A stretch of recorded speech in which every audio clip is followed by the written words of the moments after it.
At this point in time, I'd like to call somebody whom I believe has been walking with God. She will give us sharing. With so much joy, I'd like to call VJ Florendo Perez. Dr.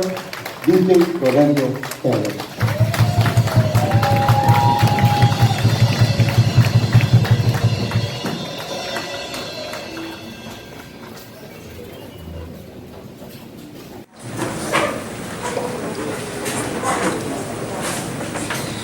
Good evening, everyone. Good evening, brothers and sisters.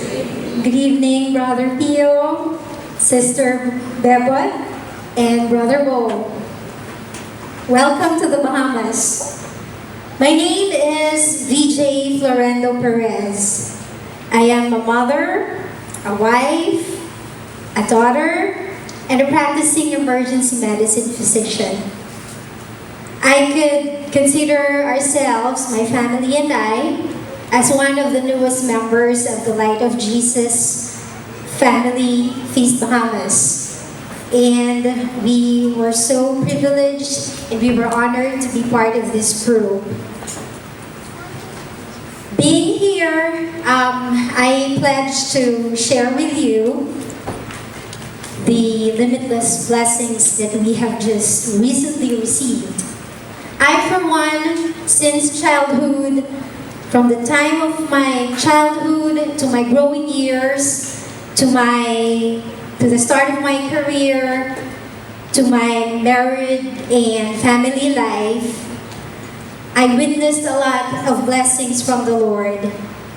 But today, I will share with you how we received so much blessings from the recent brunt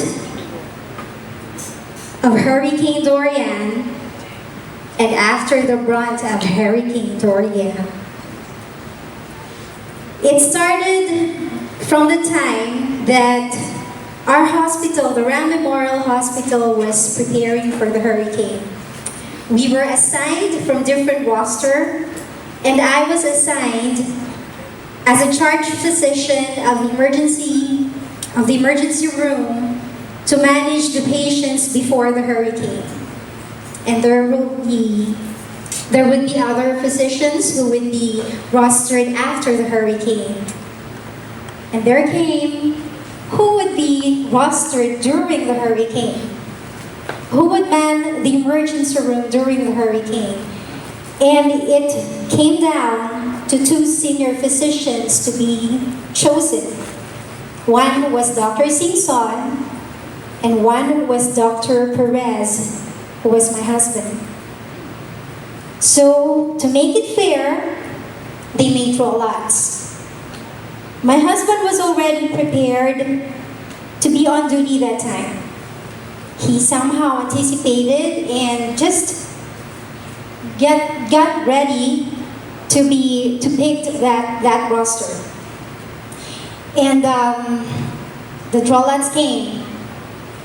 My husband picked a smiling face, and Dr. Singson picked the roster for the Dorian hurricane.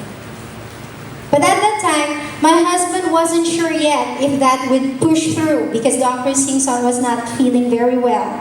But then again, being a very devoted doctor as he could be, Dr. Singson took the challenge. And even though he was sick, he took the challenge to manage the emergency room during the hurricane. So there, my husband came home. We prepared, just like any other family, we prepared for the hurricane to make sure that our house was intact, to make sure that there will be some snacks and food, water to be gathered, to be collected, and for us to be safe at home. We even asked one of our friends, Mitch Abasolo, who was single, to join us and stay with us during the hurricane because we know that she didn't have anybody with her. So she came and joined us and stayed at our house. At the start of the hurricane, we were okay. We were scared, but we we felt safe inside the house. And I even messaged all those that I was able to message how they were, if everything was okay, and if somebody needed help to have who would need a shelter to just come to our house, because we felt our house was safe because we were at the center of the island. The second day came. It was still 160 to 170 miles per hour wind gusts. We heard a knock on our door. Actually, it was banging on our door. It was our neighbor, Mrs. Melinda Swain. And she told us, you see, I received a news that on the highway, there was already the flood water coming down. And she told us that it would be still our decision if we would, just leave the house. It may not be that worse. It may be just the level would be up to the car tires. It may not be that worse, but just to keep safe, she made us to decide whether to stay in the house or not. But then she said she and her husband would be checking them for themselves what was happening along the highway, and she would be back to give us a report. So in the middle of the hurricane, they went out of their house, they checked, and about 10 minutes later, she came back, banging on our door once again. And this time, she appeared like a deer on the headlights. And she said, we all have to leave now. The water is starting to stream down the corner. At that point, I wasn't able to prepare anything but a bag with our passports. We grabbed our respective jackets. I was only able to grab my 3-year-old son's life vest. My daughter grabbed and dragged our German Shepherd into the car. We decided to take the 2 cars and headed to the Bahamas family's house. So we were there. The first car was my husband's car. He was driving together with the 2 kids and the dog. And I was driving the second car with my mother and our friend Mitch. We convoyed together with our other neighbors. We left all at the same time. It was like in an obstacle course. There was already flooded areas in Arden Forest. We could not drive straight. We needed to find, shallow areas to drive along. And there were fallen trees already. There were swinging wires that we needed to time. That when it swayed to the right, 1 car would pass. And when it swings to the left, 1 car needed to wait. So I waited, and when the wire came swinging to the right, I passed through. And at that time, our brakes, the brakes of the cars were losing. It was very scary, and the only person who enjoyed the adventure was our 3-year-old son, as if he was pretending like he was part of Dora the Explorer. He was like, "Oh, Daddy, go faster! Go to the puddle! Oh, look at the trees, the swinging wires!" It was traumatic for us, especially to my daughter who was crying all throughout our travel. When we reached the Midshipman Road, we were about to pass, we reached the Cooper's gas station, and we couldn't get through anymore. It was like an ocean. So we needed to back down, to back our cars, and headed back to Sing San family's house. We were there, we stayed at their parking lot. We were trying to reach them through the phone, but our signal was down because we were using BTC. And the only one with the Alive network was Mitch. And we asked her to contact Dr. Singson at the hospital because it was the BTC network there was still strong, to relay the message to her wife that we were already in the front of their gate. And then she also tried messaging Bulak, Dr. Singson's wife, that we were already there waiting for the gate to open. Bulak was not the... So she was able to tell Tita Nick, one of her friends who was also staying with them, to go out of the house and open the gate. It took about 10 minutes to 15 minutes for the gate to be opened. And it was a horrifying, terrifying experience for us. In fact, it was even the scariest experience that I had, much scarier than when I gave birth. Because when I gave birth, with complications, and baby Rain had to be hospitalized, I was only scared about myself and losing my baby. But at that time, during the hurricane, during the wind gust, 160 miles per hour, and we were there inside the car shaking and afraid to be blown away by the wind any time. It was as if I felt like I was losing my entire family. Not just my house, but my entire family. And it was the right timing that Tita Nick went out of the house and got us inside. When we got inside, I had the realization that I was like in the movie Sliding Doors. I don't know if any one of you was able to watch The Sliding Doors starred by Gwyneth Paltrow. It was depicting her story with what ifs and what could have been.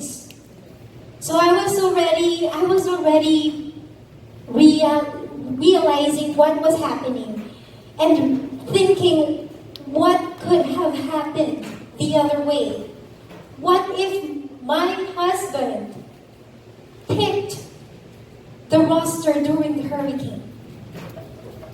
We may not have decided to go out of the house and save ourselves. I might have decided to stay in the house and just waited for the flood water to rise up. And just waited there using our countertops, our tabletops as our savior. And just be tortured by the wailing sound of our German Shepherd who was drowning. It would have been very traumatic for all of us, especially to the children.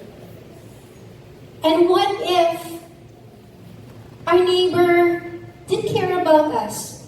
What if she just didn't care and just left without knocking on our door, telling us that we also had to leave together with them? And what if our friend Mitch was not there, who stayed with us, who actually her house turned out to be a safe place and could have had her car saved from the flood and did not sink on our flood water? What if she did not stay with us? We wouldn't have any other means to message and to give message to our friends. That could have been worse. And at that point, I felt so blessed that we were there inside the house of our friend, safe and dry. But the story didn't end there. We were still very focused on what might have been, of what would we face after the hurricane. What would our house look like? What would it be like to go back to work?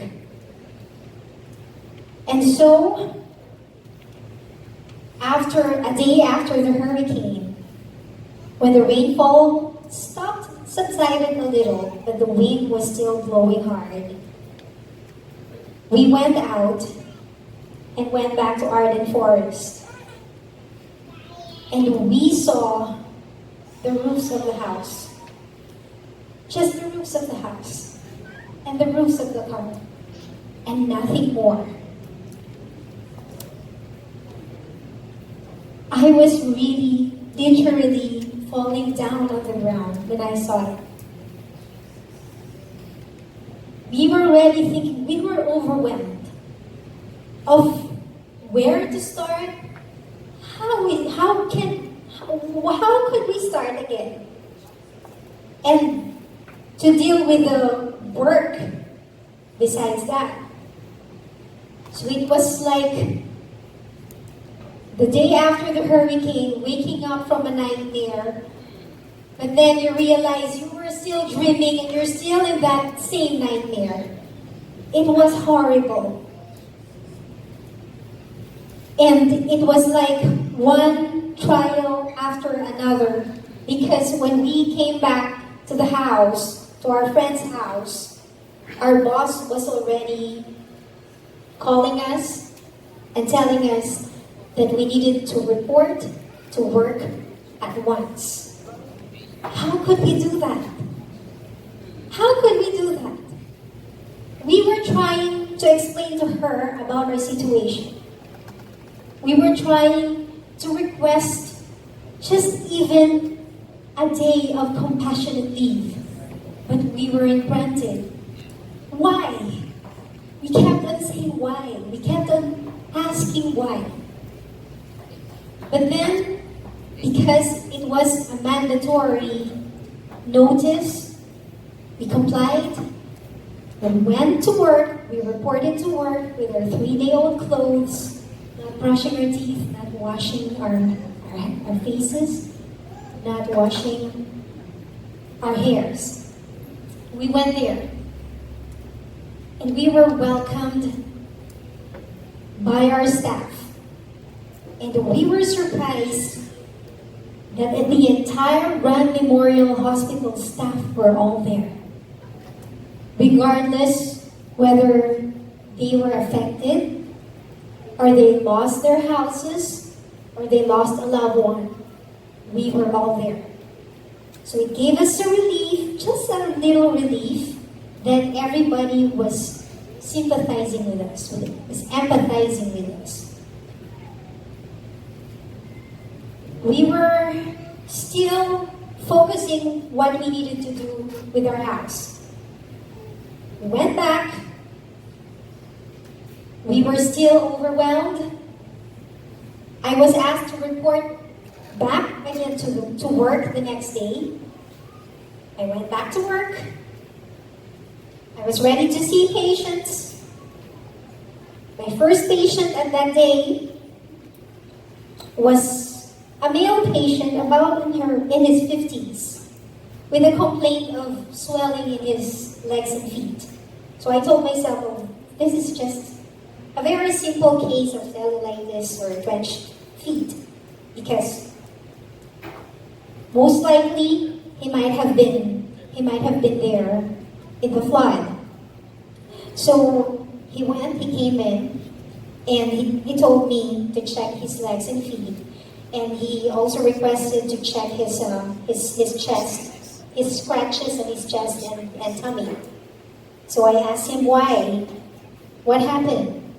And he said that his family, him, his wife, his mother-in-law, his father-in-law, his daughter needed to go up to the roof of their house and save themselves from the rising water inside their house.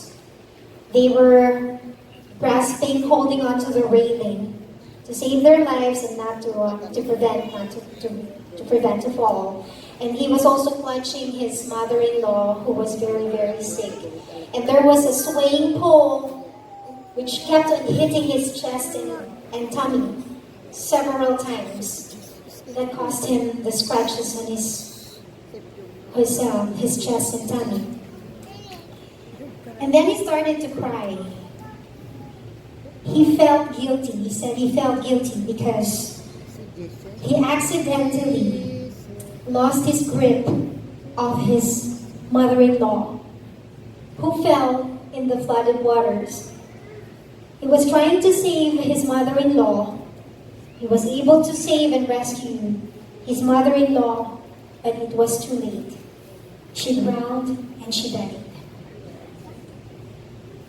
His wife asked him if she could hold her mother for the last time.